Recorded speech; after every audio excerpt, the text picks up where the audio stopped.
અક્ષરધામ મધ્યસ્થમ હ્યનંતમ મુક્તસેવિતમ નૈકેન્દુસુપ્રભમ રમ્યમ શ્રીહરિમ ચિંતયામ્યહમ.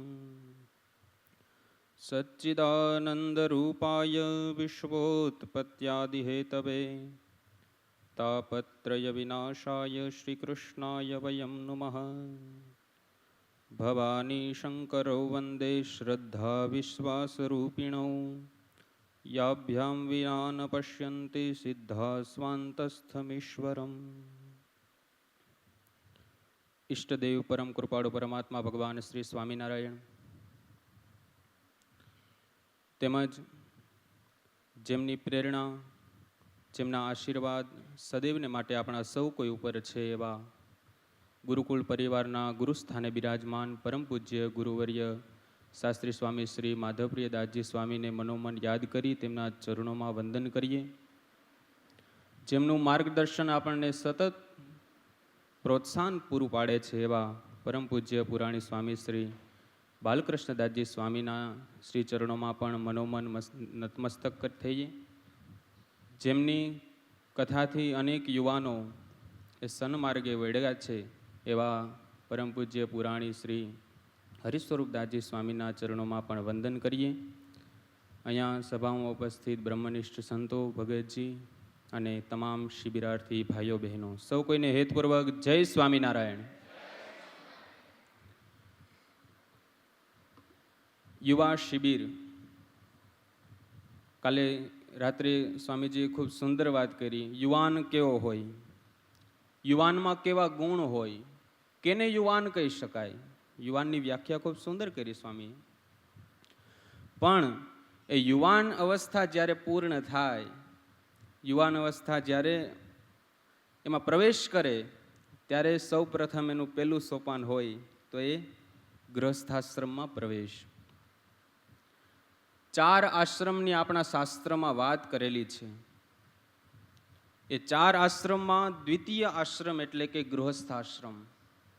પહેલો આશ્રમ બ્રહ્મચર્યાશ્રમ, દ્વિતીય આશ્રમ ગૃહસ્થાશ્રમ, તૃતીય છે તે વાનપ્રસ્થાશ્રમ અને ચોથો છે સંન્યાસાશ્રમ. આ 4 વિશે આપણે જાણીએ છીએ એટલે એમાં કોઈ વિસ્તારથી આપણે જવાની જરૂર નથી. પણ એમાં જે બીજો જે સોપાન છે એ છે ગૃહસ્થાશ્રમ. પતિ અને પત્ની વચ્ચેનો સંબંધ, ભગતજીએ વાત કરી ને, દંપતીનો અર્થ જે થાય જોડાવું.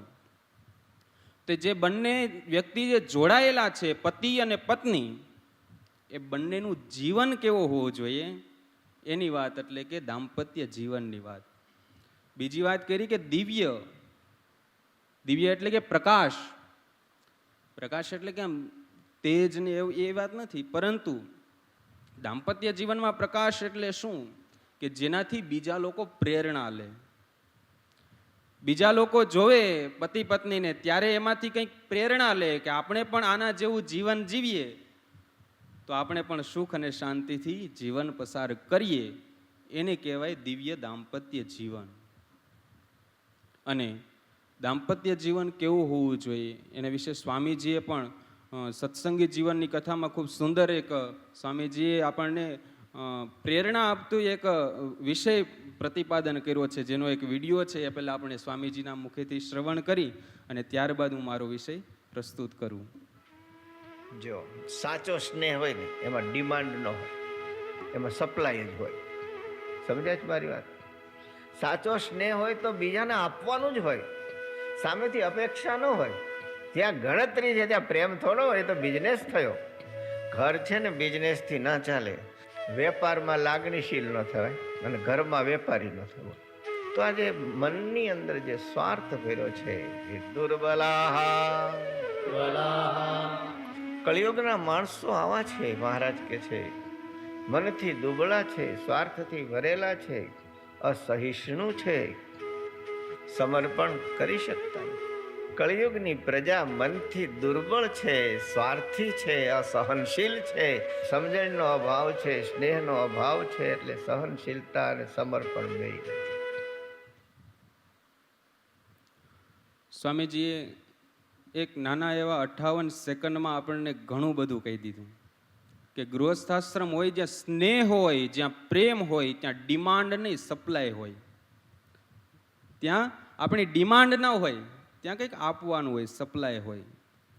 તો છે સ્નેહ છે, પ્રેમ છે, લાગણી છે. સ્વામી કીધું કે વ્યાપારમાં લાગણી ન હોય અને ઘરમાં વ્યાપાર ન હોય. વ્યાપાર વસ્તુ છે ને એ આદાન પ્રદાન કરવાની, કે તમે મને આ આપો તો હું તમને, તમે કોઈને પૈસા આપો તો તમને વસ્તુ પ્રદાન કરે ને, વ્યાપાર કહેવાય. અને ઘરમાં વ્યાપાર ન હોય, સ્વામીજીએ કીધું. એટલે કે તમે મને પ્રેમ આપો તો હું તમને પ્રેમ આપું, તમે મને આ વસ્તુ આપો તો હું તમારી સમર્પણ ભાવ રાખું, સન્માન કરું તમારું. એ બધું વ્યાપાર છે. તો સ્વામીજીએ જે વાત કરી એ ખૂબ એટલે ખૂબ જીવનમાં નોંધવા જેવી વાત છે, કે લાગણી છે તે વ્યાપારમાં ન હોય ને વ્યાપાર છે તે ઘરમાં ન હોય. જે ઘરમાં વ્યાપાર વૃત્તિ હોય કે તમે મને આપો તો હું તમને આપું, તે દાંપત્ય જીવનમાં કલહ થાય અને થાય જ. તો આજનો આપણો વિષય છે, નેક્સ્ટ સ્લાઇડ કરજો. નેક્સ્ટ. તો આપણા યુવા શિબિરનો આજનો વિષય છે દિવ્ય દાંપત્ય જીવન. નેક્સ્ટ.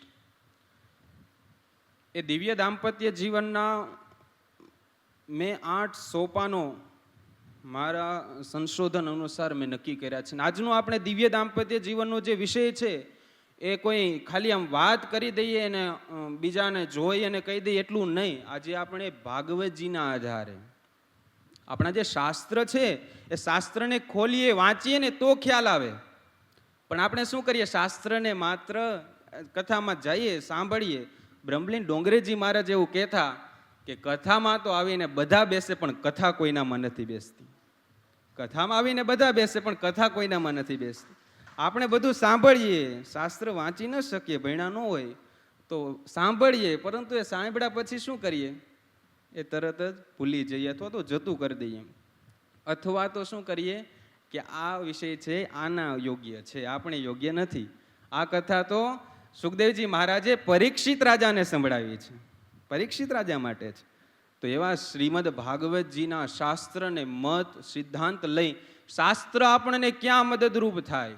રામાયણ ખોલો તો ખબર પડે. પહેલાના જમાનામાં એક પરંપરા હતી, કદાચ વડીલોને ખ્યાલ હશે, કે કોઈની સગાઈ થઈ ને, લગ્ન પહેલા સગાઈ થાય. સગાઈ છે ટ્રેનિંગ આપવાનો એક ભાગ જ છે, એમ સમજી લ્યો, કે ખ્યાલ આવી જાય કે કોની મનની સ્થિતિ કેવી છે. તો એ સગાઈ વચ્ચેના જે લગ્નથી સગાઈ વચ્ચેનો જે સંબંધ છે એમાં રામાયણનો પાઠ કરવાનો એવી સૂચના કરતા, ભાગવતનો પાઠ કરવાનો, મહાભારતનો પાઠ કરવો. ખબર પડે કે જીવન કેમ જીવવું. પણ આપણે તો એવી માનસિકતા આપણા મગજમાં બેસી ગઈ કે ઘરમાં મહાભારત રાખીએ એટલે મહાભારત થાય. આ છે એકદમ હલકી, એમ કહેવાય ને, જે વિધર્મીઓ છે ને એને ઉપજાવી કાઢેલી વાત છે, કે ઘરમાં રામાયણ રાખીએ તો રામાયણ થાય, ઘરમાં રામાયણ રાખીએ તો રામાયણો બંધ થઈ જાય. રામાયણ ક્યારેક ખોલો તો ખબર પડે. રામાયણ છે, મહાભારત છે. મહાભારત વાંચો તો ખ્યાલ આવે કે યુદ્ધ કેના કારણે થાય છે, કલહ કેના કારણે થાય છે. પણ આપણે તો બસ એવી માનસિકતા થઈ ગઈ કે ન રખાય. પણ એવા સત્શાસ્ત્રનો સ્પર્શ હોય, શાસ્ત્રનો આધાર હોય તો ક્યારેય પણ આપણા જીવનમાં મુશ્કેલી આવતી નથી. કારણ કે આજનો તમામ વ્યક્તિ છે એ કંઈક ને કંઈક પીડાથી પીડાય છે. આજે આપણે ડૉક્ટર દેવાંગીબેને આપણે તનની વાત કરી, સ્વાસ્થ્યની વાત કરી. કોઈ તન દુખી, કોઈ મન દુખી, કોઈ ધન બિન રહત ઉદાસ, થોડે થોડે સબ દુખી, સુખી રામ કે દાસ. થોડે થોડે તો બધા દુખી હોય. કોઈ તનથી દુખી હોય, કોઈ મનથી દુખી હોય, કોઈ ધનથી દુખી હોય. પણ તનથી દુખી હોય તો વૈદ્યો પાસે જઈએ તો તન તો સારું થઈ જાય. ધનથી કદાચ આપણી નબળી પરિસ્થિતિ હોય અને કોઈ સારા એવા સજ્જન પાસે જઈએ, મદદ માગીએ તો એ આપણને મદદ પૂરી કરે. પણ મનથી દુખી હોય ને તો કોઈ ગુરુના આશ્રય જવું પડે, શાસ્ત્રના આશ્રય જવું પડે. ત્યારે જે મનની પીડા છે ને દૂર થાય. એ લૌકિક કોઈ પણ વ્યક્તિ પાસે જઈએ તો મનની પીડા એ દૂર ન કરી શકે. આપણે સામાન્ય રીતે આપણે એમ કહીએ કે ભાઈ આમને કહીએ એટલે મારું દુઃખ હળવું થાય, પણ એ વાત સાચી. પણ કોઈ સંત પાસે જઈએ, ગુરુ પાસે જઈએ, શાસ્ત્રના શરણે જઈએ ત્યારે એનું સમાધાન આપણને મળતું હોય છે. ત્યારે દિવ્ય દાંપત્ય જીવન કેમ બને એના મુખ્ય 8 સોપાનો છે જે તમને સ્ક્રીન ઉપર દેખાય છે. એમાં પહેલું સોપાન છે આત્મસમર્પણ, બીજું સોપાન છે ધ્યેય નિષ્ઠા, ત્રીજું છે આત્મસન્માન, ચોથું પ્રેમાળ પ્રતિસાદ, પાંચમું છે દ્રઢ વિશ્વાસ, છઠ્ઠું છે આનંદમાં રહેવું, સાતમું છે સાથ અને સહકાર આપવો, અને છેલ્લું 8મું છે વિશુદ્ધ પ્રેમ. આ 8 મુખ્ય સોપાનના આધારે આખું દાંપત્ય જીવન છે ને દિવ્ય કરી શકાય. દિવ્ય દાંપત્ય જીવન જીવવું હોય તો જીવનમાં માત્ર 8 સોપાનો અપનાવી લેવા. એ 8 સોપાનો વિશે પણ આપણે થોડી વાત કરીએ નેક્સ્ટ. પહેલું જે સોપાન છે તે આત્મસમર્પણ. પતિ અને પત્ની બંને પરસ્પર આત્મસમર્પણનો ભાવ રાખવો. આપણે શું કરીએ? સમર્પણ નથી થતા. સમર્પણ થવું એટલે શું? કે આપણી ઈચ્છાઓનો ત્યાગ કરી સામેવાળાની ઈચ્છાને શ્રેષ્ઠ માની અને અપનાવી એ પ્રમાણે વર્તન કરવું એને સમર્પણ કહેવાય. સમર્પણનો બીજો કોઈ અર્થ આપણે નથી સમજવો. બસ એટલું જ સમજીએ કે સામેવાળી વ્યક્તિને જે પ્રિય છે એવું આપણું આચરણ હોય તો એને સમર્પણ ભાવ કહેવાય. ગુરુ પાસે જ્યારે શિષ્ય જાય ત્યારે એ ગુરુ પાસે જઈ અને કંઠી ધારણ કરે, ભગવાનને શરણે જાય, ગુરુ ધારણ કરે, પછી ગુરુ જેમ આજ્ઞા કરે એમ પેલો શિષ્ય કરે તો એનો સમર્પણ ભાવ કહેવાય. એમ લગ્નના મંડપમાં એ 4 ફેરા ફરી મંગલસૂત્ર જ્યારે પતિ પત્નીને પહેરાવે ત્યારે પછી પત્ની છે પતિ જેમ કહે એમ કરે એને સમર્પણ ભાવ કહેવાય. ખાલી પત્નીએ જ કરવું એવું નહીં, પરસ્પર સમર્પણનો ભાવ રાખો તો દિવ્ય દાંપત્ય જીવન થાય. નહીતર તો એમ થાય કે ભાઈ તું મારી પત્ની છો, તારે સમર્પણ ભાવ રાખવાનો, હું થોડો સમર્પણ કરું. જો એવો ભાવ આવે તો કલહ ઉત્પન્ન થાય. બંને પરસ્પર સમર્પણનો ભાવ રાખે તો એનું દાંપત્ય જીવન છે એકદમ દિવ્ય થઈ જાય. એનું દાંપત્ય જીવન છે એમાંથી સારા એવા વ્યક્તિ હોય ગુણ ગ્રહણ કરે. અને એ સમર્પણનો ભાવ જો આપણે ભાગવતજીમાં જોવો હોય ને તો કરદમ ઋષિ અને દેવહૂતિજીના જીવનમાં જોવા મળે. ભાગવતજીના એ 3ય સ્કંદમાં એ કથા આવે. કથા તો ખૂબ વિસ્તારથી લાંબી છે, પરંતુ કરદમ ઋષિ અને દેવહૂતિજી એવું દાંપત્ય જીવન જીવી ગયા કે આજના યુવાનને એ શ્રેષ્ઠ દાખલો આપતા ગયા કે કેમ જીવવું દિવ્ય દાંપત્ય જીવન, કેમ જીવવું. કરદમ ઋષિ તો જંગલમાં રહેતા હતા. એક નાની એવી ઝૂંપડી હતી. ખાવા માટે ફળ ફૂલ ને પાંદડા ખાતા હતા. ત્યાં કઈ જ્યુસ નહોતા. ત્યાં એ જે નદી હતી એ નદીનું શુદ્ધ જળ પીતા હતા. બેસવા માટેના આસન નહોતા, દર્ભના આસન ઉપર બેસતા હતા. પણ જ્યારે મનુ અને શત્રુપા એમને 3 દીકરી હતી, આકુતિ, દેવહૂતિ ને પ્રસૂતિ. એમાં જે દેવહૂતિ જે વચ્ચેની જે દીકરી હતી તેનો હાથ લઈ બ્રહ્માજીની આજ્ઞાથી એ કરદમ ઋષિના હાથમાં સોંપવા માટે આવ્યા અને બંનેનું પાણી ગ્રહણ થાય છે. ત્યારે કરદમ ઋષિ છે એ અમુક શરતો રાખે છે. અમુક શરત રાખે છે કે આવું જો તમને મંજૂર હોય, કારણ કે જાણતા હતા કે આ તો મનુ મહારાજની દીકરી છે, એ રાજાની દીકરી છે, રાજમહેલમાં રહેવાવાળી છે. એટલે એમણે શરત રાખી. કરદમ ઋષિએ કીધું કે શું તમે તો હું અહીંયા જંગલમાં રહું છું, તમે ત્યાં રાજભવનમાં રહો છો, શું તમને આ જંગલમાં રહેવાનું ફાવશે?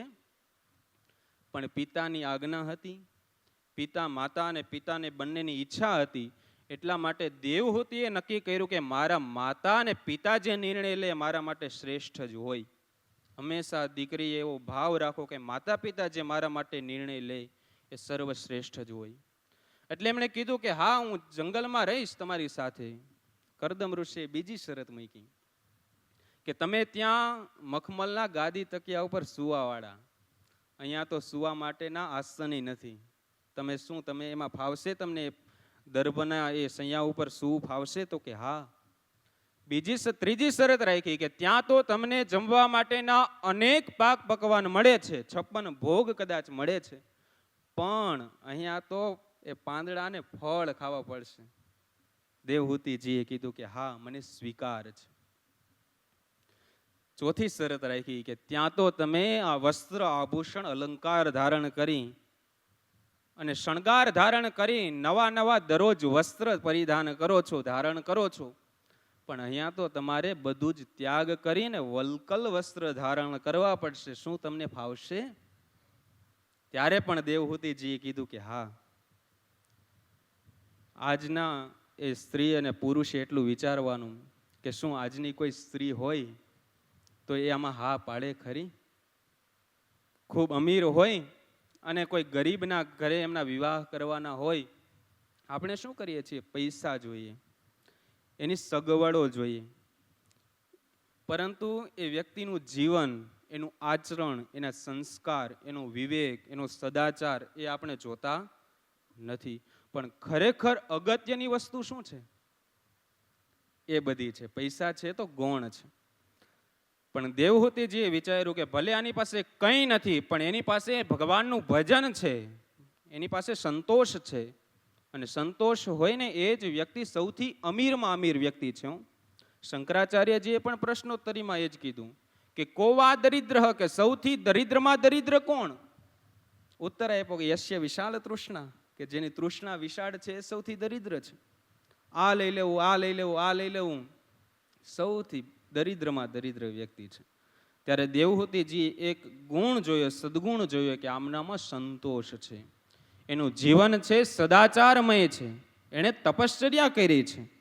એટલા માટે દેવહૂતિજીએ બધી જ હા પાડી, કીધું કે બાઢમ, મને સ્વીકાર છે.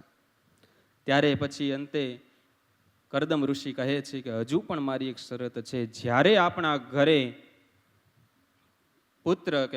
પુત્રનો જન્મ થશે ત્યારે હું જંગલમાં જતો રહીશ. પ્રથમ પુત્ર થશે એટલે હું જંગલમાં જતો રહીશ. દેવહૂતિજીની ઉદારતા જોવો, એમનો સમર્પણ ભાવ જોવો. સમર્પણ ભાવ કેવો હોવો જોઈએ? એણે કીધું કે હા સ્વામી, મને સ્વીકાર છે, કારણ કે મારા પિતાએ મારો હાથ તમારા હાથમાં સોંપ્યો છે. આજથી હું તમારા શરણે આવી છું, હું તમને મારું તમામ જીવન સમર્પણ કરું છું. આજથી તમે મારા સ્વામી છો. સ્વામિત્વનો ભાવ પતિએ પત્નીમાં રાખો કે એ મારા સ્વામી છે. સ્વામી એટલે કે મારા એક નિયંત્રણ કરનારા છે. ત્યારે દેવહૂતિજીએ બધી જ હા કરી, સ્વીકાર કર્યો, સમર્પણ ભાવ તેમણે સ્વીકાર્યો છે. પછી જે ઘટના ઘટી ને એ પણ અદ્ભુત છે. કરદમ ઋષિ સંધ્યાવંદન કરવા માટે ગયા અને સંધ્યાવંદન કરતા કરતા એમને ભગવાનની સમાધિ લાગી. 1-2 દિવસ માટે નહીં, ઘણા દિવસો સુધી સમાધિમાં રહે. સમાધિમાંથી બહાર આવે ત્યારે પોતાનો નિત્યક્રમ પૂર્ણ કરી, એ પોતાની વિધિ વિધાન પૂર્ણ કરી પાછા સમાધિમાં બેસી જાય. અખંડ ભગવાનનું ભજન કરદમ ઋષિએ કર્યું, વિવાહ પછી તરત જ એમ. પણ દેવહૂતિનો સમર્પણ ભાવ તો જો, કે એમણે એકવાર વિચાર કરી લીધો કે ભલે એ સમાધિમાં છે, ભલે એ ભજન કરતા હોય, પણ આજથી મારા એ પતિ છે, એની સેવા કરવી એ જ મારો ધર્મ છે. એમ માની અને દેવહૂતિજીએ આખું જીવન તે સેવા કરી છે. કારણ કે દેવહૂતિજીના અને કરદમ ઋષિના વિવાહ એકદમ શાસ્ત્રીય રીતે થયા હતા. કોર્ટમાં કે પછી ગમે તેમ હાર પહેરાવીને એમનેમ નહીં, શાસ્ત્રીય વિધિ વિધાનથી વિવાહ થયા હતા. અગ્નિની સાક્ષીએ ફેરા ફેર્યા હતા.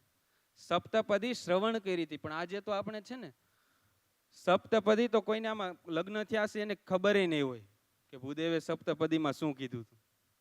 એ 7 જે પદ છે એ જો કોઈ જીવનમાં પાડે, અપનાવે, તો એનું જીવન, દાંપત્ય જીવન દિવ્ય થઈ જાય. પણ એ તો આપણને ખ્યાલ જ ન હોય કે ક્યારે સપ્તપદી થઈ ગઈ. ત્યારે તો આમ ફોટોગ્રાફી ને જ બધું હોય. હા, કેમેરામેન હવે સિંદૂર પુરાવી દીધો હોય તો એમ કે પાછો પૂરો, ફોટો પાડવાનો બાકી. કારણ કે ત્યારે આપણે બધું ટેકનોલોજી, ફોટા, વિડીયો ને એમાં જ આપણે પડ્યા હોય. પણ સપ્તપદી શું છે? સપ્તપદી દરમિયાન ક્યારેક પ્રયોગ કરો, બધાને શાંત કરાવો, ભૂદેવને કહો ઉચ્ચ સ્વરે ઉચ્ચારણ કરીને સંભળાવે, સાંભળો. કારણ કે ત્યારે સપ્તપદીના એ પદ છે એ લગભગ એ ત્યારે જ સાંભળવા મળતા હોય. પછી એનું આપણે ખોલતા એનો જોતા એનો લગભગ તો આમાં મને વિશ્વાસ છે ત્યાં સુધી 99% તો કોઈ જોયા જ નહીં હોય કે સપ્તપદી શું છે. તો સપ્તપદીના એ 7 પદ, એ 7 વચન, એ જો કોઈ યથાર્થ પાડે તો પણ એનું જીવન સમર્પણમય થઈ જાય. દેવહૂતિજીના વિવાહ શાસ્ત્રીય રીતે થયા હતા. એમણે સપ્તપદી યાદ હતી એટલે કીધું કે પહેલો ભાવ છે કે પતિને સમર્પણ રહેવું. એટલા માટે સમર્પણ યુક્ત તે જીવન જીવા છે. અને એમણે સેવા કેવી કરી? પત્નીએ પતિની સેવા કેવી કરવી જોઈએ એનો પણ આદર્શ આ દેવહૂતિજી છે, જે આપણે નેક્સ્ટ સ્લાઇડમાં જોઈએ. 3 શ્લોકમાં એ સેવા ભાવ દેવહૂતિજીનો, એ સેવા ભાવ, સમર્પણ ભાવ એ ભાગવતજીમાં લખેલો છે. જો અહીંયા પતિ પત્નીની સેવા કરીને એ બધું આવે એટલે એવું નહીં માનતો બેનો કે આ બધું આપણે જ કરવાનું, એમ ધીમે ધીમે આવશે બધાનું.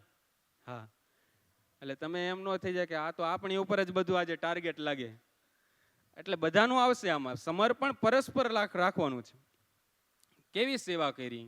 તો 3 શ્લોક સુંદર છે, જે આપણે સ્ક્રીન ઉપર પણ દેખાઈ રહ્યા છે. પિતૃભ્યામ પ્રસ્થિતે સાધ્વી પતિમિંગિત કોવિદા નિત્યમ પર્યચરત પ્રીત્યા ભવાનીવ ભવમ પ્રભુમ.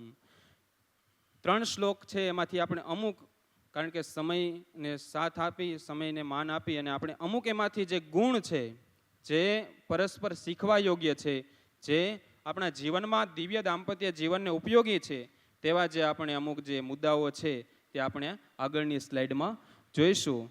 તો પેલું છે કે પતિમિંગત કોવિદા, કે પતિના આંખના ઈશારે જીવન જીવવું એ પત્ની છે, એને ધર્મપત્ની કહેવાય. ધર્મપત્નીની વ્યાખ્યા શું થઈ? કે પતિના આંખના, પણ અત્યારે કળિયુગ છે, પરિવર્તન ધર્મ છે, હે, એટલે ઊંધું થઈ ગયું. ઊંધું થઈ ગયું એટલે દિવ્ય દાંપત્ય જીવનમાં થોડો ક્યાંક બમ્પ આવતા ગયા, એમ સ્પીડ બ્રેકર આવે, ક્યાંક વળાંક પણ લેવાઈ જાય. હા, ક્યારેક ક્યારેક તો રસ્તો પછી ડ્રાઈવરજને આપવું પડે, એવું બધું થાય, કારણ કે ઊંધું થઈ ગયું, પરિવર્તન થઈ ગયું. તો પતિ છે એના આંખના ઈશારે પત્ની સેવા કરે, એનો ભાવ શું છે? કે પોતાના પતિને જે પ્રિય હોય એવું પત્ની આચરણ કરે તો એનું દાંપત્ય જીવન છે તે દિવ્ય થઈ જાય. બીજો મુદ્દો છે કે વિશ્રંભેણાત્મ શૌચેન, પરસ્પર વિશ્વાસનો ભાવ અને પવિત્રતા રાખવી. આજના સમય પ્રમાણે સૌથી વધારે ઝઘડાઓ, સૌથી વધારે છૂટાછેડાઓ એ બધું થતું હોય તો અવિશ્વાસના કારણે થતા જોવા મળે છે. અવિશ્વાસ, શંકાનો ભાવ જીવનમાં આવી જાય એટલે પછી દાંપત્ય જીવનમાં પછી રસ રહે નહીં. પછી એ ગમે એટલા પ્રયાસ કરે ને તોય એ તો કોઈક સંતની વાણી, કોઈ ગુરુનો આશ્રય કરે, સમજણતાથી સ્વીકારે તો જ પછી સમજે. બાકી એકવાર શંકા અને અવિશ્વાસ દાંપત્ય જીવનમાં આવે એટલે દાંપત્ય જીવન વેર વિખેર થઈ જાય. ક્યારેય પણ પતિ અને પત્નીએ વચ્ચે ક્યારે પણ અવિશ્વાસ ન કરવો, શંકાઓ, કુશંકાઓ ન કરવી. એ અહીંયા દેવહૂતિજી બતાવે છે કે એણે વિશ્વાસ રાખી કે આ જ મારા પતિ છે. એ ભલે સમાધિમાં હોય કે પછી રાજમહેલમાં બેઠા હોય, આ જ મારા પતિ છે, એની મારે સેવા કરવી. પવિત્રતા રાખીને દેવહૂતિજીએ સેવા કરી. અને ત્રીજો ગુણ છે શુશ્રૂષયા, પરસ્પર સેવાની ભાવના રાખવી, કાર્યમાં પરસ્પર મદદરૂપ થવું. આપણે શું કરીએ, પતિ હોય તો એ ઘરે જાય ત્યારે એમ જ માનીએ કે આ બધું તકિયું હોય એ પડ્યું હોય ઓશીકું ગમે તેમ, તો એમ જ માનીએ કે આ ઓશીકું તકિયું છે એને સોફા ઉપર છે એ કોણે મૂકવાનું? બેનોએ મૂકવાનું. હા, એવું માની લીધું, કારણ કે એ આપણને ફિટ કરી લીધું કે આ વસ્તુ, આ ઘરનું કામ છે એ આણે જ કરવાનું, બહારનું કામ છે, પૈસા કમાવા છે એ આણે જ કરવાનું, પૈસા ઉડાડવા એ આપણે જ કરવાનું, એવું મનમાં ફિટ કરી લીધું આપણે. પણ પરસ્પર એકબીજાને મદદ કરવી. એટલે મદદ કરવી એટલે એવું નહીં કે ભાઈઓએ ઘરે જઈને વાસણ ઉટકવાના, હા, કે ભાઈ કપડાં ધોવાના, આપણે કીધું પછી તમે ઘરે જઈને કહેતા ને કે કીધું છે કે મદદ કરો, ચાલો વાસણ ઉટકો, હાલે એવું બધું નહીં કરવાનું. પણ જે એને પરિસ્થિતિ હોય એ પરિસ્થિતિને સમજી અને પરિસ્થિતિ અનુસાર તેને યોગ્ય માર્ગદર્શન આપવું એ મદદ કરવાની વાત છે, એ સેવા કરવાની વાત છે. અને ચોથો ગુણ છે કે વાચા મધુરયા, વિવેકયુક્ત વાણીનો ઉપયોગ કરવો. વાણીમાં વિવેક રાખો. પતિ અને પત્ની બંને પરસ્પર વાણીનો વિવેક છે એ દિવ્ય દાંપત્ય જીવનનો ટર્નિંગ પોઈન્ટ છે. જો વાણીમાં વિવેક ન હોય, વિવેક વગરની વાણી હોય તો દાંપત્ય જીવન ન ચાલે. બંને પરસ્પર વિવેકનો ભાવ રાખવો જોઈએ. એકવાર મનમાં નક્કી કરી લેવાનું કે જ્યારથી અગ્નિની સાક્ષી અમારા ફેરા ફેરા છે ત્યારથી અમારો આ જીવનસાથી કોને કહેવાય? કે જીવન પર્યંત જે સાથ આપે તેને જીવનસાથી કહેવાય. જો એવો ભાવ રાખીએ, જેમ આપણે માતા, જેમ આપણે પિતા, જેમ આપણા ભાઈ બહેનમાં આપણે જેવો પ્રેમ હોય, જેવો સ્નેહ હોય, એવો જ પ્રેમ, એવો જ સ્નેહ, આમ તો એમ કહેવાય કે એના કરતાં પણ અધિક આપણી પત્નીમાં કે પત્નીને પતિમાં હોવો જોઈએ. કારણ કે અંત સુધી જો કોઈ સાથ રહેવાનો હોય તો એ પતિ અને પત્ની બંને છે. સમયાંતરે આપણા માતા પિતાની ઉંમર થાય તો ભગવાનના ધામમાં જાય, અથવા તો બેઠા હોય તો કોઈ વાંધો નહીં, પરંતુ ઉંમર થાય તો એ પરિસ્થિતિ અનુસાર એ જાય. ભાઈ બહેન છે એ પણ આપણાથી અલગ થાય. છોકરાઓ હોય એ પણ કદાચ આપણે જો સંસ્કાર સારા ન આપ્યા હોય તો અલગ થાય. બધા અલગ થઈ જાય. પણ જીવન પર્યંત જ્યાં સુધી આ શરીરમાં પ્રાણ હોય ત્યાં સુધી જો કોઈ સાથ આપતું હોય તો એક જ પાત્ર એ આપણું સાથી છે, જીવન સાથી છે. એ આપણને જીવન પર્યંત સાથ આપે. તો જીવન પર્યંત જો આપણે કોઈની સાથે રહેવાનું હોય તો એની સાથે વિવેકયુક્ત વાણીનો ઉપયોગ કરવો. પાંચમું છે સુહૃદેન, ઉદારતા રાખવી, મૈત્ર ભાવ રાખવું, મૈત્રી ભાવ રાખવું. ઘરમાં ઉદારતા રાખશો ને તો એ દાંપત્ય જીવન ધન્ય થઈ જશે. આપણે છે ને ઉદારતા જ ભૂલી ગયા. ઉદારતા એટલે શું? કે જતું કરવાનો ભાવ. જતું કરવાનો ભાવ આપણે ભૂલી ગયા. બસ મનમાં એક પકડી રાખ્યું કે ભાઈ આમ એટલે આમ જ થવું જોઈએ. પત્નીએ પકડી રાખ્યું કે આમ એટલે આમ જ થવું જોઈએ. પતિએ પકડી રાખ્યું કે નહીં, ઘરમાં તો આમ જ થવું જોઈએ. ઉદારતાનો ભાવ ગયો એટલે કલહ ઉત્પન્ન થાય, ઝઘડાઓ થાય, પતિ પત્નીમાં વચ્ચે બ્રેક આવે. પણ જો બંને પરસ્પર એકબીજાને માફ કરવા, જતું કરવા, એમ કહેવાય ને કે જે જતું કરે એનું કાંઈ જાતું નથી. એમ જે જતું કરે એનું કંઈ નથી જતું. પણ જતું કરવાનો ભાવ કેળવવો ને એ આ દેવહૂતિજીમાં જોવા મળે કે એણે કેટલું જતું કર્યું. બધું જ, કે પોતાનો પરિવાર, પોતાના માતા પિતા, રાજમહેલ, ભોજન, અલંકાર, આભૂષણ બધાનો ત્યાગ કર્યો અને એક ઉદાર ભાવે, મૈત્રી ભાવે એણે પોતાના પતિ એવા કરદમ ઋષિની સેવા કરી. અને જ્યારે આવા દાંપત્ય જીવનમાં આવા ગુણ આવે ત્યારે શું થાય? તો આગળની સ્લાઇડમાં આપણે જોઈએ કે કરદમ ઋષિ અને દેવહૂતિજીના ઘરે, કથા તો લાંબી છે પણ 9 દીકરીઓના જન્મ થયા. પછી કરદમ ઋષિ વિચાર કરે કે મેં તો નક્કી કર્યું હતું કે એક પુત્રનો કે જન્મ થાય એટલે હું સંસારનો ત્યાગ કરી દઈશ. તો મારા ઘરે તો 9 દીકરીઓના જન્મ થયા. હું તો આ સંસારમાં એ ફસાઈ ગયો. ઘણીવાર આપણને એવું થાય કે આપણે કહેવાય ને કે સંસાર છે એ ખરાબ નથી. પેલી વાત કે સંસાર છે એ કોઈ, કારણ કે ભગવાન છે એ સંસારની રચના કરી છે. તો સંસાર છે, ભવસાગર છે એ કંઈ ખરાબ નથી. પણ આપણે ભવસાગરમાં આવ્યા, જેમ પાણીમાં હોડી તરતી હોય, ચારેય બાજુ પાણી હોય કે નહીં? હોડી તરતી હોય, ચારેય બાજુ પાણી હોય, પણ એ પાણી એ હોડીમાં આવી જાય તો હોડી છે એ પાણીમાં જતી રહે.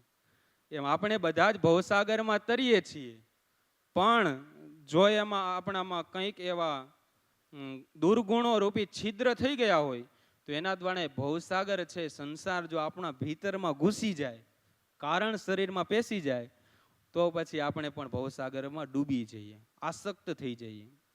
એટલે કરદમ ઋષિને એવું થયું કે આ તો હું આસક્ત થઈ ગયો. 9 દીકરીઓના જન્મ થયા.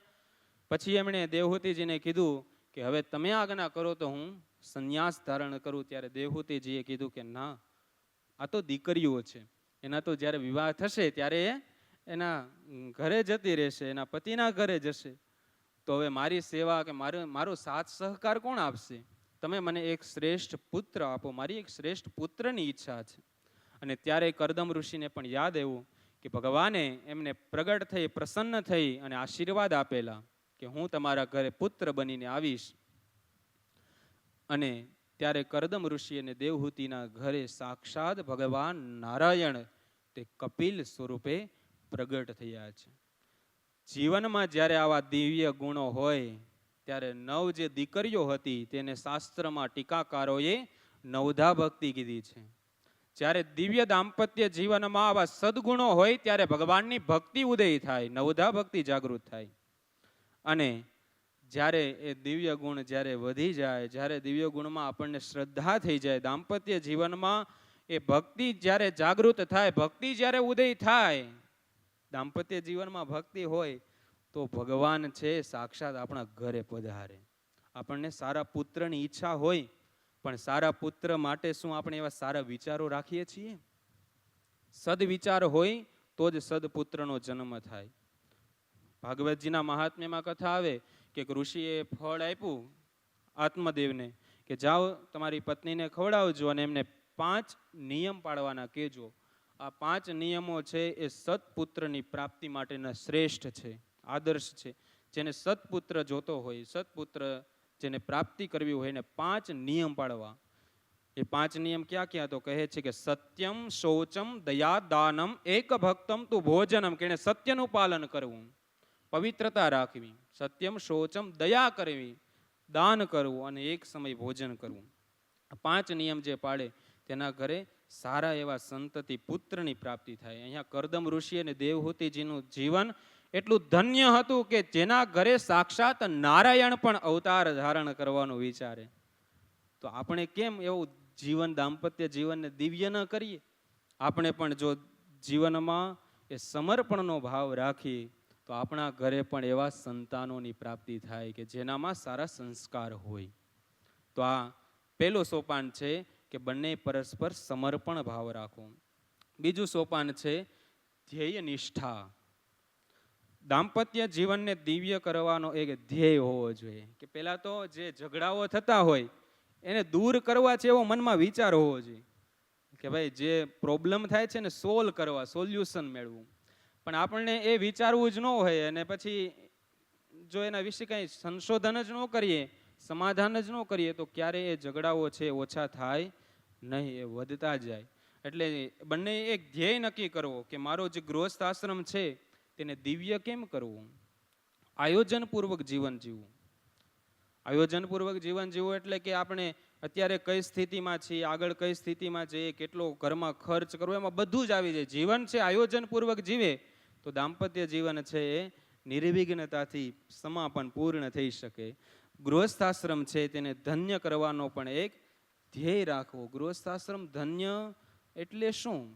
ધન્ય ગૃહસ્થાશ્રમ કોને કહેવાય? તો એના વિશે પણ ચાણક્ય નીતિમાં ખૂબ સુંદર મજાનો શ્લોક છે. શ્લોક છે ને એ જીવનમાં ખૂબ ઉપયોગી શ્લોક છે અને આ શ્લોક લગભગ ગૃહસ્થોએ બધાએ ઘરમાં પોસ્ટર લગાડી દેવું જોઈએ. લગ્ન થાય ત્યારે ખાસ આ શ્લોકને વાંચવો જોઈએ, સમજવું જોઈએ કે ગૃહસ્થાશ્રમમાં આપણે પ્રવેશ કરીએ છીએ તો ગૃહસ્થાશ્રમને દિવ્ય કેમ બનાવાય, એને ધન્ય કેમ કરાય. તો એના માટેનો આ ચાણક્ય નીતિમાં ખૂબ સુંદર મજાનો શ્લોક કૌટિલ્ય ચાણક્યજી કહે છે, સાનંદમ સદનમ સુતાસ સુધિય કાંતા પ્રિય ભાષિણી સન્મિત્રમ સદનમ સ્વયોષિતિરતિ ચાજ્ઞા પરા સેવકાહ આતિથ્યમ શિવપૂજનમ પ્રતિદિનમ મિષ્ટાન્નપાનમ ગૃહે સાધો સંગમ ઉપાસતે સતતમ ધન્યો ગૃહસ્થાશ્રમ. એક શ્લોક જીવનમાં ખૂબ ઉપયોગી બને.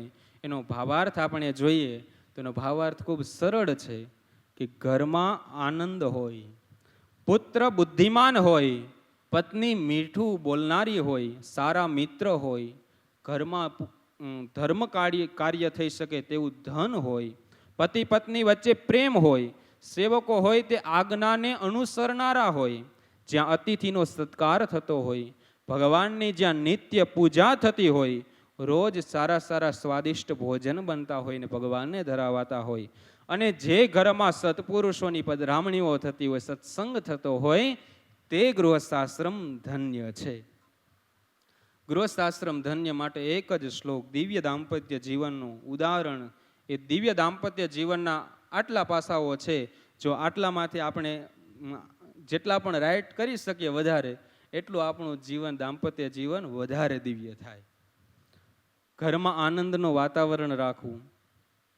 અને પુત્ર હોય બુદ્ધિમાન હોય. પુત્રનો અર્થ જે થાય, પુત્ર કેવો હોય, પુમ નામ નરકાત ત્રાયતે, કે નરકમાંથી જે પિતા પોતાના પિતૃઓને જે તારે તેને પુત્ર કહેવાય. અને જો એ પુત્ર છે કુપુત્ર થઈ જાય તો ભાગવત જેવું કહે છે કુપુત્ર દુઃખદાયક, કે કુપુત્ર છે દુઃખનું કારણ આપણા જીવનમાં બનતું હોય છે. માટે સદવિચાર અને બુદ્ધિશાળી જો કોઈ પુત્ર હોય તો એ ગૃહસ્થાશ્રમ છે તે નિર્વિઘ્નતાથી, માતા પિતાને બસ બીજું જીવનમાં કંઈ હોય કે ન હોય એટલો એક વિચાર હોય કે મારા જે દીકરાઓ છે દીકરીઓ છે સંસ્કારયુક્ત જીવન જીવે, હોય કે નહીં, કે મારા દીકરા દીકરીઓ છે એ સારા માર્ગે જાય, સારા વિચારોથી જીવન જીવે, સારા સદાચારથી જીવન જીવે. તો જો આપણને આપણા દીકરાઓમાં દીકરીઓમાં એવો ભાવ હોય તો આપણે એટલું નક્કી કરી લેવું કે આપણે પણ કોકના દીકરા અને દીકરીઓ છીએ. તો આપણા માતા પિતાનો પણ એવો ભાવ હોય કે નહીં, કે આપણા દીકરા દીકરીઓ છે પણ શાંતિથી પોતાનું જીવન પસાર કરે. તો બસ એટલું આપણે સમજી લઈએ તો પણ દાંપત્ય જીવનમાં કલહ ન થાય, ઝઘડાઓ ન થાય. વચ્ચે પરસ્પર મિત્રનો ભાવ રાખવો, પતિ પત્ની છે એમાં વચ્ચે પ્રેમ રાખવો. સેવકો હોય તો એ આજ્ઞાનું પાલન કરનારા જો સેવકો ઘરમાં હોય એવા સેવકો રાખવા. અતિથિ કોઈ આવે તો એનો સત્કાર કરવો.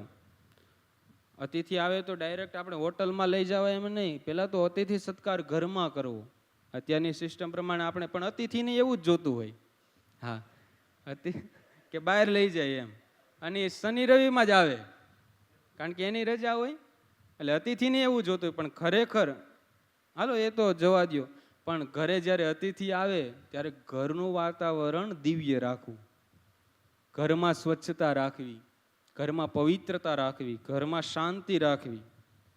ભલે 365 દિવસ ધબધબાટી હોય, હા, પણ જ્યારે કોઈક આવે, આપણે કહીએ ને કે કોઈક આવે ત્યારે તો શાંતિ રાખ, હા, ત્યારે તો બધું હવે ત્યારે જ કે ભાઈ પાણીનો ગ્લાસ ભરી દો, આ મૂકી દો અહીંયા, શાકભાજી લઈ આવો, અને લઈ આવે તો કે આમ કેમ લાવ્યા, આટલું કેમ લાવ, પણ ત્યારે તો શાંતિ રાખો. અતિથિ બેઠા છે, અતિથિ આવે ત્યારે આદર સત્કાર કરવો. જેમ આપણા ઘરે કોઈ સંતો આવ્યા હોય, સંત આવ્યા હોય તો આપણે કેવો બધા એકદમ સરસ મજાના ઘરને સ્વચ્છ કરીએ, સારા સજાવટ કરીએ, સોફા હોય તો એકદમ નાની એવી ઘડી ન પડી હોય એવી રીતના આમ ગોઠવેલ રાખ્યું હોય. તો કોઈ અતિથિ આવે તો એનો પણ આદર સત્કાર થાય, ઘરનું વાતાવરણ એવું શાંતિમય થાય. અને એમની સાથે બેસી અને ગપ્પા મારી એના કરતાં સારી વાતો કરીએ, પંચાયત કરવા કરતાં સારી વાતો કરીએ, એની પાસેથી કંઈક શીખવા મળે, આપણે એને કંઈક શીખવાડીએ તો એ અતિથિ સત્કાર કર્યો કહેવાય. બાકી આવ્યા કેમ છો મજામાં, કાલે ખૂબ સુંદર મજા આપણે એક પ્રયોગ કરાવ્યો ને ચેતનભાઈએ, વંદન નમસ્કાર કરવાનો. તો એ વંદન નમસ્કાર કરવામાં મેં એ શીખ્યું કે જો કોઈને વંદન નમસ્કાર કરવો હોય ને તો એક તો મૌન ભાવે કરવા. આપણે શું કરીએ કે ડાયરેક્ટ આમ જઈએ અને ડાયરેક્ટ આમ અડધા નહીમાં ડાયરેક્ટ આમ કેમ છો મજામાં, શું છે ને ક્યારે આવ્યા ને કેમ આવ્યા ને તડકો કેવો હતો ને એ બધું પૂછવા માંડી. હા, પણ વંદન કરવા તો મૌન ભાવે કરવા. કાલે ખૂબ સુંદર એક આપણને શીખવા મળે કે કોઈને વંદન કરીએ તો પ્રેમથી મૌન ભાવે પહેલાં વંદન કરીએ, પછી ભલે ને આપણે ભેટીએ, શાંતિથી વાતચીત કરીએ. પણ હવે તો આપણે વંદનની પરંપરા બદલાઈ નાખી, આમ અડધા આમ નમીએ ને ગોઠણે પગે લાગીએ, એવી ક્યાંય પરંપરા છે જ નહીં વંદનની. ચરણ સ્પર્શ કરીને વંદન કરવા. ઘણા તો એવી રીતના પગે લાગીને વહી જાય કે આપણને ખબર ન પડે કે આ પગે લાગ્યો હતો કે ધોતિયા હાથ લુવાયો હતો. હા, આપણે ચાલીને જતા હોય એટલે આપણે એવી રીતના પગે લાગીને જતો રહે એટલે આપણે એમ થાય કે ખરેખર આ પગે લાગવા જેવો હતો કે આમ હાથ લઈ ગયો કંઈ ખબર ન પડે એમ. એટલે વંદન કરવા તો ચરણ સ્પર્શ કરીને વંદન કરવા. શાસ્ત્રમાં તો એવું કીધું છે કે પત્નીએ પણ દરરોજ પતિને વંદન કરવા, કરાવવા નહીં, વંદન કરવા. અરે ત્યાં સુધી કે એનો ચરણ ધોવા, ચરણામૃત લેવું, આ બધું વિધાન છે શાસ્ત્રમાં. પ્રયોગ તો કરજો, ક્યારેક પ્રયોગ તો કરજો. પણ હવે પ્રયોગ કરવામાં એવું થાય કે બીજા દિવસે ઓલી પત્ની થાળીને બધું લઈને સોફા ઉપર બેઠી કે આજે તમારો વારો. હા, કે કાલે મેં પ્રયોગ કર્યો તો આજે થોડોક તમે પ્રયોગ કરો. પણ એ સમર્પણ હોય, બંને વચ્ચે પ્રેમ હોય તો દાંપત્ય જીવન છે તે નિર્વિઘ્નતાથી પૂર્ણ થાય. આ ખૂબ સુંદર મજાનો એક શ્લોક છે. પછી એના પછીની સ્લાઇડમાં આપણે જોઈએ કે પતિ પત્ની વચ્ચે આત્મસન્માન ત્રીજું સોપાન છે આત્મસન્માન, કે પરસ્પર મર્યાદા રાખવી, પરસ્પર એકબીજાનું સન્માન કરવું, આત્મસન્માન કરવું. કારણ કે આજની તમામ વ્યક્તિને, નાની કે મોટી, નાના બાળકથી લઈ અને વૃદ્ધ સુધી બધાને પોતાનું આત્મ સન્માન ખૂબ પ્રિય હોય. કોઈને આપણે તિરસ્કાર કરીએ અથવા તો કંઈક ન કહેવાનું બધા વચ્ચે જાહેર કહી દઈએ તો એનું સ્વાભિમાન, ભલે કોઈ અભિમાનની વાત નથી, પણ સ્વાભિમાન તો દરેક વ્યક્તિને હોય જ. પોતાના કુળનું હોય, પોતાના એ જીવનનું હોય, પછી જે પણ વસ્તુને એને સ્વાભિમાન હોય. તો પતિ અને પત્ની બંને વચ્ચે પરસ્પર સન્માન રાખવું, એકબીજાની મર્યાદા રાખવી. મર્યાદા એટલે શું? કે આપણે ઘણીવાર એવી ભૂલ કરતા હોય કે જાહેરમાં 4-5 વ્યક્તિની વચ્ચે આપણે પત્ની કોઈ વાત કરતી હોય તરત જ કાતર મારી દઈએ, તરત જ એ વાતને ત્યાં પૂરી કરી દઈએ, તરત જ એ પૂરું, એમ કે ભાઈ તને શું ખબર પડે, એમ નહોતું આમ હતું. પણ સાંભળતો ખરા ત્યારે એને પ્રેમથી, ત્યારે કંઈ બોલવાની જરૂર. કારણ કે સમાજ વચ્ચે 5 વ્યક્તિ વચ્ચે તમે એની વાતને કટ કરી એટલે મનમાં ઓલું થાય અને થાય જ. પછી એ પત્ની ક્યારેક પતિની વાત કટ કરી નાખે. તો બંને છે પોતાને 5 જણાની વચ્ચે, 7 જણાની વચ્ચે એ જ્યારે એકબીજાને વાતને આડી વાળી દે અથવા તો એ વાતનો અવગણના કરી દે તો એ બંને વચ્ચે કલહ થવાના એ સંભાવના વધારે થાય. એટલે બંને પરસ્પર આત્મસન્માન રાખવું, એકબીજાની વાતને સ્વીકારવી. સ્વીકારવાની બાબતમાં તો સ્વયં ભગવાન શ્રી કૃષ્ણ એનું ઉદાહરણ છે ભાગવતજીમાં. નારદજી પારિજાતનું ફૂલ લઈને આવ્યા, હજી ભગવાનના વિવાહ થયા હતા 8 પટરાણીઓ સાથે. એટલે પારિજાતનું ફૂલ લઈને આવ્યા એટલે ભગવાન શ્રી કૃષ્ણને પારિજાતનું પુષ્પ આપ્યું એટલે ભગવાને તરત જ રૂક્ષ્મણીજીને આપી દીધું પારિજાતનું ફૂલ.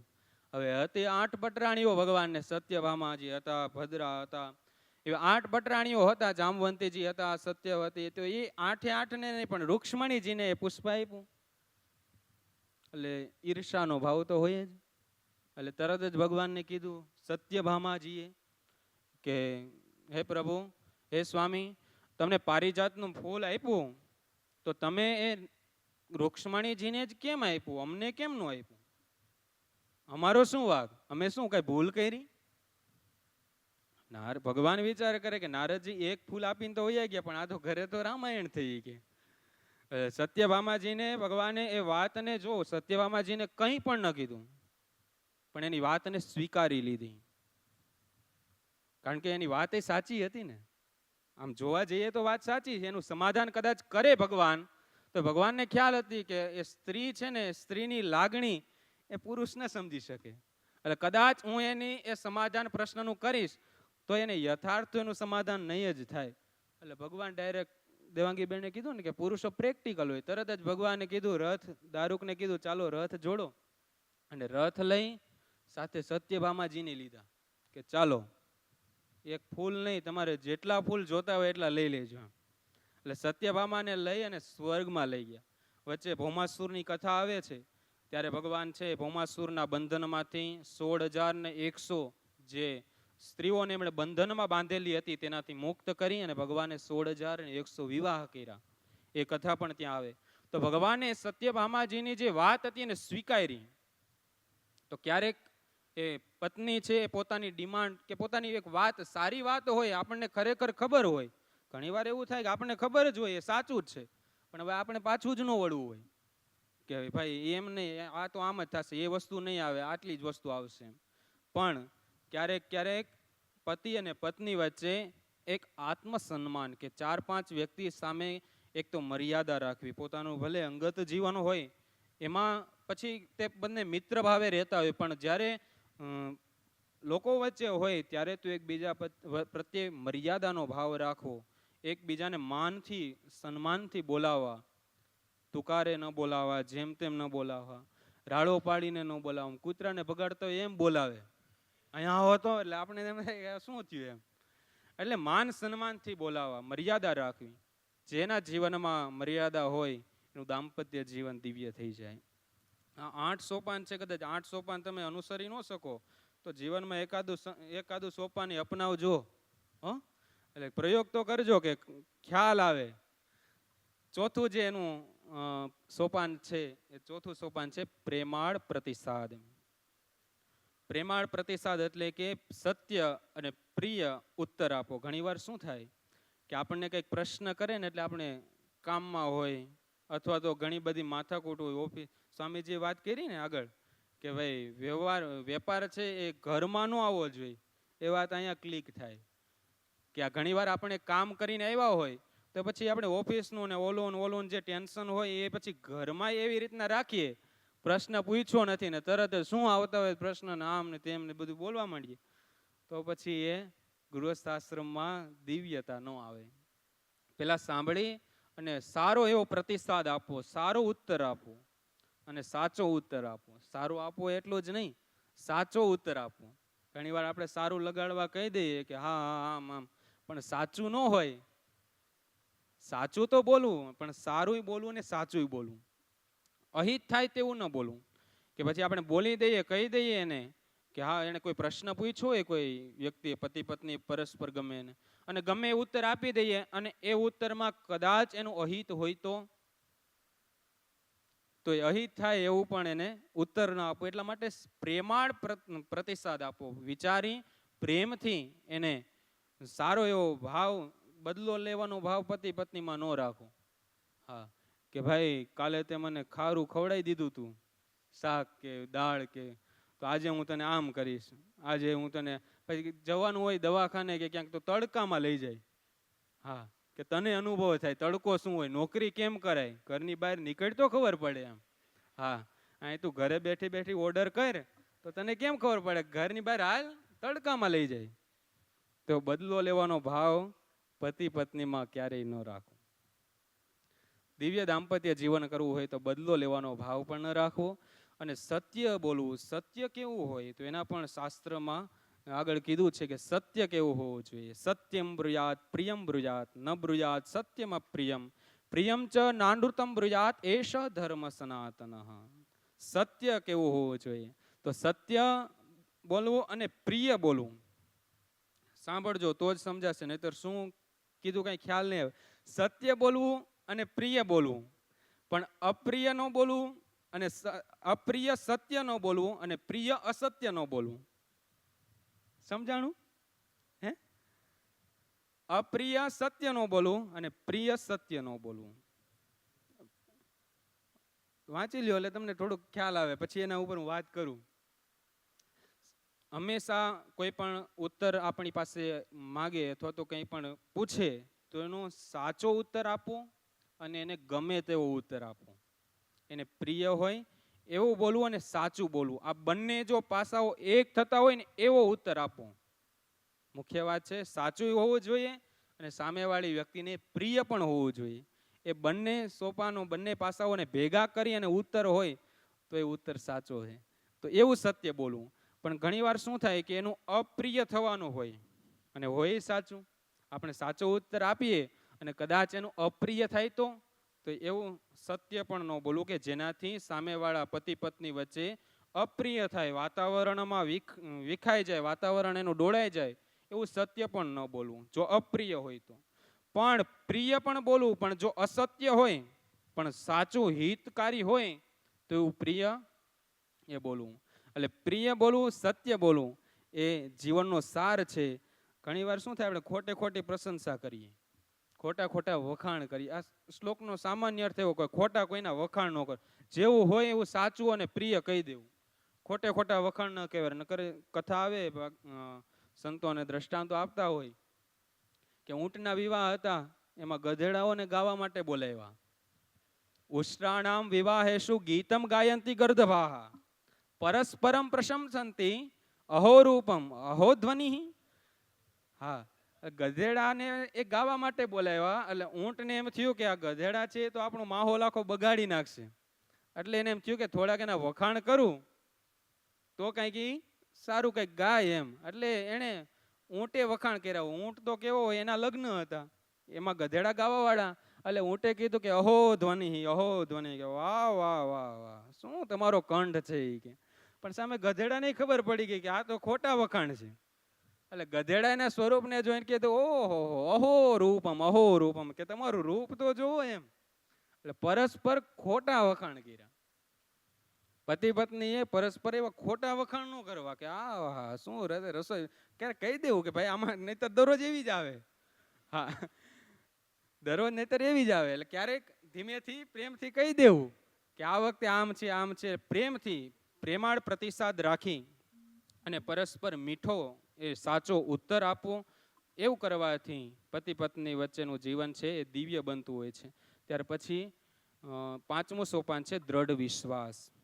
પતિ અને પત્ની વચ્ચે ક્યારેય પણ આગળ વાત કરીને કે અવિશ્વાસ ન થવો જોઈએ. વિશ્વાસ ક્યારેય એકબીજાનો તોડવો ન જોઈએ, કારણ કે વિશ્વાસઘાત છે સૌથી મોટું પાપ છે. એટલે ક્યારેય પણ એકબીજા પ્રત્યે વિશ્વાસઘાત ન કરવો. અતૂટ અને અખૂટ વિશ્વાસ રાખવો. ક્યારેય તૂટવો ન જોઈએ એવો વિશ્વાસ અને ક્યારેય ખૂટવો ન જોઈએ એવો વિશ્વાસ રાખવો. વિશ્વાસ છે એ ક્યારે પૂર્ણ ન થઈ જાય. અને અવિશ્વાસ ત્યારે થતો હોય જ્યારે આપણે કોઈ પણ ત્રીજી વ્યક્તિ છે એ ત્રીજી વ્યક્તિની વાત ખાતરી કર્યા વગર જ્યારે મનમાં બેસાડી દઈએ એટલે અવિશ્વાસ થાય.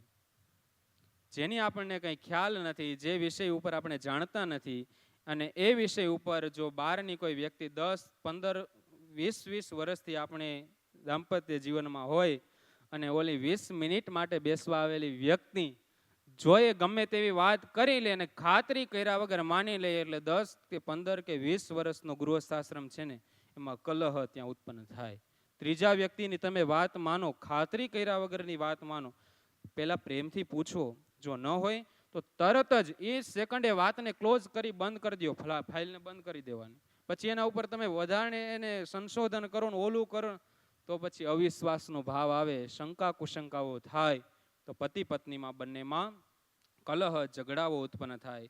ત્યાર પછીનું 6થું સોપાન છે કે ઘરનું વાતાવરણ તે આનંદમાં રહેવું. ઘરનું વાતાવરણ છે તે આનંદમય રાખવું, શાંતિ રાખવી, ઉત્સાહ.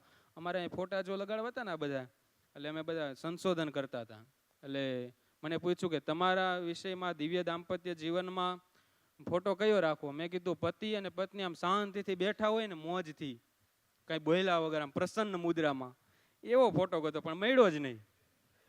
હા, એવો ફોટો મળ્યો જ નહીં. પછી જો આ ફોટો રાખ્યો મેં, આ એવો મળ્યો જ નહીં કે આમ શાંતિથી આમ પ્રસન્ન મુદ્રામાં બેઠા હોય. પતિ પત્ની બેઠા હોય એવા ફોટા મળ્યા, પણ એક આમ ચડેલું હોય ને એક આમ કોઈ બોલતું હોય ને એવા બધા, એક ઊભા હોય ને બેઠા.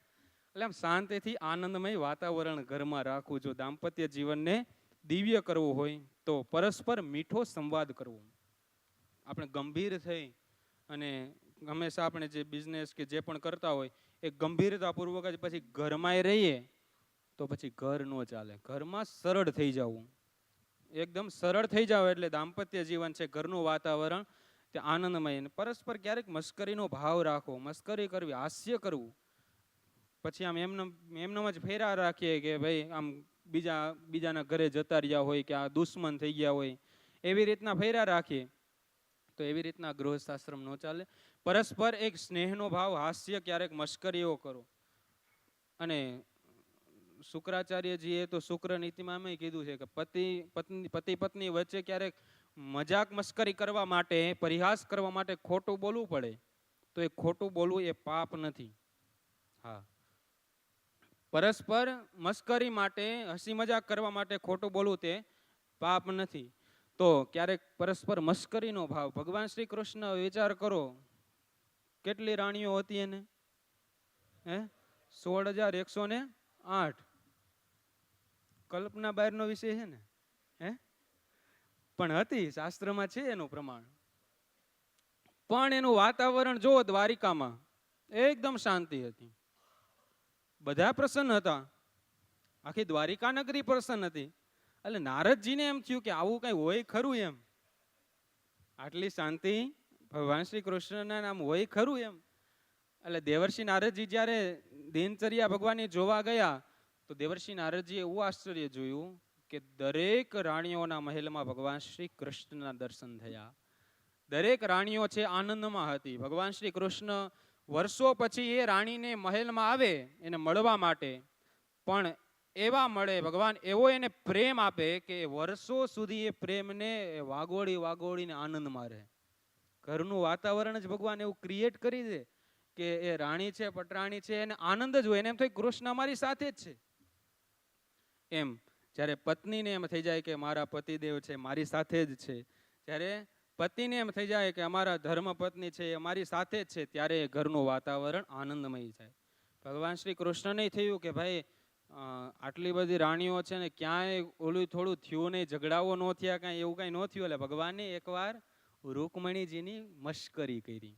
ભગવાન કહે છે કે ઘરનું વાતાવરણ છે એમાં ક્યારેક ક્યારેક હાસ્ય કરો, મશ્કરીઓ કરો. એટલે ભગવાને રૂક્ષ્મણીજીને 10 શ્લોકમાં પ્રશ્ન કર્યા. રૂક્ષ્મણીજીને કીધું કે તમે એ દમ ઘોષના એ પુત્ર શિશુપાલ સાથે પરણવાના હતા. શિશુપાલ જેવો તેવો થોડો હતો. અને તમે મારી સાથે વિવાહ કર્યા. શિશુપાલ તો એ ખૂબ શૂરવીર હતો, યોદ્ધા હતો, અને હું તો રણ છોડીને ભાગ્યો છું. તમે મારી સાથે વિવાહ કર્યા. એ શિશુપાલ તો એ ભાવિ રાજા છે, ચેદી નરેશનો એ રાજા થશે, અને મારી પાસે તો કંઈ નથી, મારા માતા પિતાના ઠેકાણા નથી, તમે મારી સાથે વિવાહ કર્યા. એવા ઘણા બધા પ્રશ્ન કર્યા. પણ રૂકમણીજી છે એ તો મંદ મંદ હાસ્ય કરતા હતા. એક પણ થોડું પણ ભગવાને એમ થયું કે આટલું કીધું તો હજી કેમ કઈ પ્રત્યુત્તર નો આવ્યો. પછી છેલ્લે ભગવાને એવું કીધું કે જોજો રૂકમણીજી, હજુ કઈ કે મોડું નથી થયું. અને જ્યાં એવી વાત આવી ત્યાં રૂકમણીજી છે તે બેભાન થઈ જાય છે. ને ત્યારે સ્વયં ભગવાન શ્રી કૃષ્ણ ચતુર્ભુજ રૂપ ધારણ કરી રૂકમણીજીને ઝીલી અને પવન નાખવા માંડ્યા. ત્યારે ભગવાને થયું કે રૂકમણીજીની ઉદારતા કેવી છે. અને જેટલા પ્રશ્ન કર્યા હતા ને 10 શ્લોકમાં ભગવાને પ્રશ્ન કર્યા, રૂકમણીજી 11 શ્લોકમાં ભગવાનને જવાબ આપ્યા કે મેં તમારી સાથે શું કામ વિવાહ કર્યા. ભગવાનને કીધું કે તમે રણ છોડીને ભાગ્યા એટલે રણછોડ થયા એવું નહીં, પણ રણછોડનો અર્થ શું થાય પ્રભુ? કીધું કે રણે શોંડહ, કે રણમાં જે શૂરવીર હોય ને રણછોડ કહેવાય. રણછોડ એટલે રણ છોડીને ભાગે એમ નહીં, શસ્ત્ર ધારણ કર્યા વગર મહાભારત યુદ્ધમાં જવું. એટલે હમણાં અહીંયા કંઈક બાંધવાનું થયું હોય, યુદ્ધ ચાલુ થયું હોય ભારત પાકિસ્તાનનું, આપણે બધાને એમ કે ચાલો ચાલો ચાલો ફટાફટ ભાગવાનું. આપણે ખાલી હાથે માળા કરતા માળા લઈને ત્યાં જઈએ તો કંઈ કામમાં આવે? બેઠા હોય ડાયરેક્ટ દોડવા માંડીએ તો કામમાં આવે? ત્યાં તો કંઈક લેવું પડે ને હાથમાં હથિયાર. પણ ભગવાન શ્રી કૃષ્ણ તો મહાભારત યુદ્ધમાં ગયા તો એ શસ્ત્ર ધારણ ન કર્યું, સુદર્શન ચક્રનો સ્પર્શ ન કર્યો ભગવાન. તો રૂકમણીજી કે પ્રભુ કે આવા મહાભારત જેવા ભીષણ યુદ્ધમાં પણ જે મેં શસ્ત્રનો ત્યાગ કર્યો, તો તમારા જેવા શૂરવીર કોણ હોય? રણે શોંડહ એટલે તમે રણ છોડ છો. અને તમારા માતા પિતા, તમે કહો તમે તો બધાના માતા પિતા, તમે તો પરમેશ્વર છો. એટલે રૂકમણીજી અને ભગવાન શ્રી કૃષ્ણ વચ્ચે આવી રીતના મીઠો મધુર સંવાદ થયો, તેનું પણ ભાગવતજીમાં પ્રમાણ છે. તે સંવાદને પણ આપણે વાંચવો જોઈએ. 7મું આપણે જે સોપાન છે, સાથ અને સહકાર આપવો, પરસ્પર એકબીજાને સાથ આપવો. જીવન સાથી એટલે કે જીવન પર્યંત, આ જીવન પર્યંત જે આપણો સાથ આપે તેને જીવન સાથી કહેવાય. બધાની જરૂર આપણે હોય જ, માતાની જરૂર હોય, પિતાની જરૂર હોય, પુત્રની જરૂર હોય, પણ પતિ અને પત્ની વચ્ચે બંનેને પરસ્પર ખૂબ એટલે ખૂબ જરૂર હોય સાથ અને સહકારની. સાથ અને સહકાર જો પતિ પત્ની વચ્ચે પરસ્પર મળતો હોય તો એનું દાંપત્ય જીવન છે તે શ્રેષ્ઠ થઈ જાય. એનું ઉદાહરણ છે ભાગવતજીમાં સુદામાજીનું ચરિત્ર. સુદામાજી પાસે નાની એવી ઝૂંપડી હતી, છતાં પણ એના પત્ની સુશીલાજી, જેવા નામ એવા જેના ગુણ. એક પણ વાર સુદામાજીને એમ નથી કીધું કે ઘરે દીકરાઓ છે, 4-5 દીકરાઓ છે, એને જમવા માટેનું અન્ન નથી, તમે જાઓ ભિક્ષા લઈ આવો. સુદામાજી એની રીતે વિહાર કરતા, સુશીલાજી એની રીતે મેનેજ કરતા, એના પતિનું સન્માન કરતા. એક પણ વાર શાસ્ત્રમાં ભાગવતજીમાં સુદામાજી અને સુશીલાજી છે એનું જીવન છે આપણને સાથ અને સહકાર કેમ આપવો એનું માર્ગદર્શન આપણને પૂરું પાડે છે. ત્યારબાદ 8મું અને અંતિમ જે સોપાન છે તે છે વિશુદ્ધ પ્રેમ. ખૂબ અગત્યનો વિષય, વિશુદ્ધ પ્રેમ. પતિ અને પત્ની વચ્ચે પ્રેમ હોવો જોઈએ, પરંતુ વિશુદ્ધ હોવો જોઈએ, શુદ્ધ પ્રેમ હોવો જોઈએ. નિસ્વાર્થ ભાવે જે સંબંધ જોડાયેલો હોય તેને પ્રેમ કહેવાય. પ્રેમની વ્યાખ્યા છે નિસ્વાર્થ ભાવે થાય એને પ્રેમ કહેવાય. વિશુદ્ધ પ્રેમ હોય ને એ ક્યારે ઓછો ન થાય. સ્વાર્થ માટેનો પ્રેમ હોય ઓછો થઈ જાય, કે આ વસ્તુ પૂરી થઈ જાય, આ વસ્તુ લેવાઈ જાય એટલે એ પ્રેમ ઓછો. પણ વિશુદ્ધ પ્રેમ હોય ક્યારે ઓછો ન થાય. સુખ અને દુઃખમાં સાથ અને સહકાર મળે તેનું નામ પ્રેમ છે. દાંપત્ય જીવનનું એક અવિભાજ્ય અંગ હોય તો એ વિશુદ્ધ પ્રેમ છે. દિવ્ય દાંપત્ય જીવન જીવવા માટે એક જીવનમાં પતિ અને પત્ની વિશુદ્ધ પ્રેમ રાખે એટલે દાંપત્ય જીવન છે એનું દિવ્ય થઈ જાય. સુખ અને શાંતિપૂર્વકની જીવનની યાત્રા એટલે પ્રેમ છે. તો આવો વિશુદ્ધ પ્રેમ રાખીને જ્યારે આપણે જીવન જીવીએ, ઘણા કહે ને કે અમારી પત્ની તો દેવી છે એમ, એટલે બીજાએ કીધું કે મારે દેવી છે એ કે. હા, પણ કોને દેવી એમ? હા, એટલે વિશુદ્ધ પ્રેમ હોય તો દેવી ભાવ પ્રગટ થાય. પત્નીને પણ એમ થાય કે આ મારા પતિ પરમેશ્વર સર્વસ્વ છે, અને પતિને પણ એમ થાય કે આ મારા પતિદેવ છે એ સર્વેશ્વર છે, એ પણ અમારું બધી જ ઈચ્છાઓને પૂરી કરનારા છે. અને પત્નીને પતિને પણ એમ થાય કે અમારા જે પત્ની છે એ ધર્મનું આચરણ કરનારા સહધર્મચારિણી. શાસ્ત્રમાં પત્નીને એક નામ આપ્યું સહધર્મચારિણી, કે ધર્મમય આચરણ કરનારા છે. જો ધર્મમય બંને આચરણ કરે, ઘરમાં ભગવાનનું ભજન નિત્ય થતું હોય, ઘરમાં ભગવાનની ભક્તિ થતી હોય, સારા વિચારો થતા હોય, નિત્ય જે ઘરમાં સત્સંગ થતો હોય, કથા વાર્તાનું શ્રવણ થતું હોય, કોઈ સંત પુરુષના આશીર્વાદ જે નિત્ય સ્વીકારતા હોય, સંતોના કોઈ મહાપુરુષના ચરણારવિંદના એ પોતે ઘરે પધરામણીઓ કરાવતા હોય, એમના જેવા એ જીવનમાં જે ગુણ છે એ આપણે ભલે સાધુ સંન્યાસ આશ્રમ કદાચ આપણે ગ્રહણ ન કરી શકીએ, વાનપ્રસ્થમાં જે, પણ એ વાનપ્રસ્થ આશ્રમમાં જે ગુણ છે એવા ગુણો આપણામાં હોય, સંન્યાસ આશ્રમમાં ત્યાગ કરવાની વૃત્તિ આપણામાં હોય, તો દાંપત્ય જીવન છે તે નિર્વિઘ્નતાથી પૂર્ણ થાય. બીજી 2 સ્લાઇડ છે, સમય પણ થઈ ગયો છે, પણ એકવાર ખાલી નજર ફેરવી લઈએ કે દાંપત્ય જીવનમાં કલહ થવાના કારણો. આ કારણો કદાચ બધા તમને પોતાની રીતે સાચા લાગી શકે, ન લાગી શકે, પરંતુ મોટા ભાગે જો દાંપત્ય જીવનમાં કલહ થતા હોય તો આટલા 6 કારણોથી એ દાંપત્ય જીવનમાં કલહ થાય. કે જીવનના અંગત પ્રશ્નોને સમજવાની ભૂલ કરીએ આપણે, અને એનું સમાધાન છે આપણે કોઈ બીજા વ્યક્તિ પાસે મેળવવા જઈએ, એટલે દાંપત્ય જીવનમાં કલહ થાય. બીજા લોકોને આપણા જીવનમાં રાખીએ અને બીજાને આપણે આપણા જીવનની સમસ્યા દોષ બીજાને કહીએ, તો એનાથી પણ દાંપત્ય જીવનમાં કલહ થાય. કારણ કે આપણે એમ થાય કે દુઃખ આપણે વેચી દઈએ તો ઓછું થઈ જાય, પણ ખરેખર તો બીજાનો સમાજ છે તો રાજી થાય. વાસ્તવિકતા આપણું દુઃખ જોઈ રાજી થાય, પરંતુ એ દુઃખ જે છે એનું આ સમાધાન જો આપણે અંદર સમાધાન કરી લઈએ તો દાંપત્ય જીવન છે તે દિવ્ય થઈ જાય.